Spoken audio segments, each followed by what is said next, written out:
More on Turkey's election. I'm joined by Bulent Aliriza from the Center for Strategic and International Studies. He's the director of their Turkey project. Welcome back to the broadcast.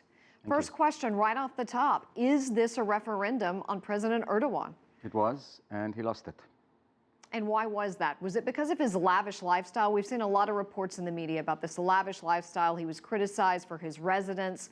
How big of a factor was this in the voting process?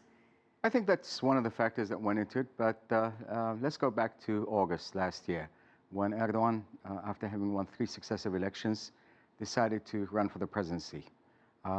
He got elected on the first round, but then he continued to run Turkey from the presidential palace, the lavish palace that you're talking about, even though Turkey is still a parliamentary system.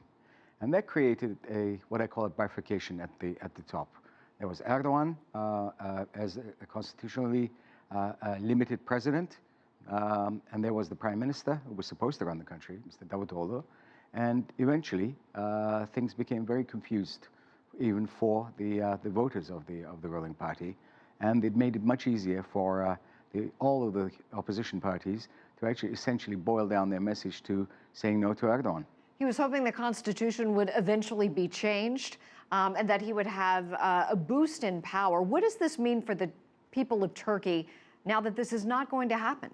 Well, it wasn't going to happen anyway because the chances of Erdogan getting the 2/3 majority, 367 out of 550, was very unlikely. Even 330, which would have allowed a referendum, that also seemed unlikely. But what is interesting is that Erdogan was running the country through the AK Party, the AKP, even without a constitutional change.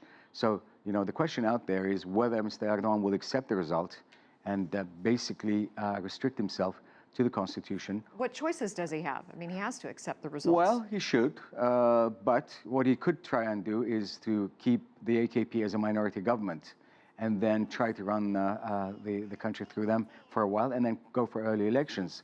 But the chances are that the next election result will not be any different. It might even be worse. Tell us more. Turkey is very unique in that it has 20 parties and 150 candidates vying for power.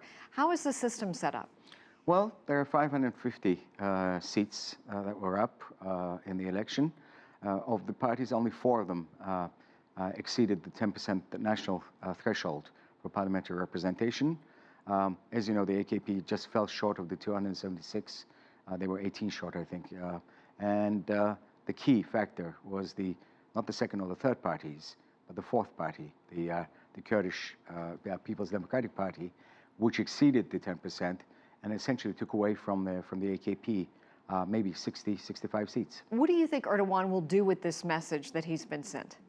Well, he's always talking about the will of the people, how it's important to respect the decision of the electorate.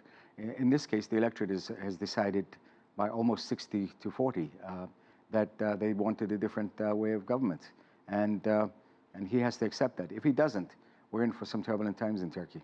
What about neighbors? How are they going to respond? Will they treat him any different in light of this? Well, which neighbors are we talking about? I mean, Iraq and Syria are in turmoil. Turkey has been engaging itself very actively in the problems there. The opposition parties are all opposed to that. So my guess is that Turkey is going to have to change its activist foreign policy vis-a-vis its neighbors. I think there's going to be a renewed focus on improving relations with the Western powers. Erdogan was very critical of the United States and Turkey's would-be EU partners, because remember, it's an aspirant for EU membership. Now, I think with this message, Turkey might actually be an easier neighbor and an easier partner for its neighbors and allies.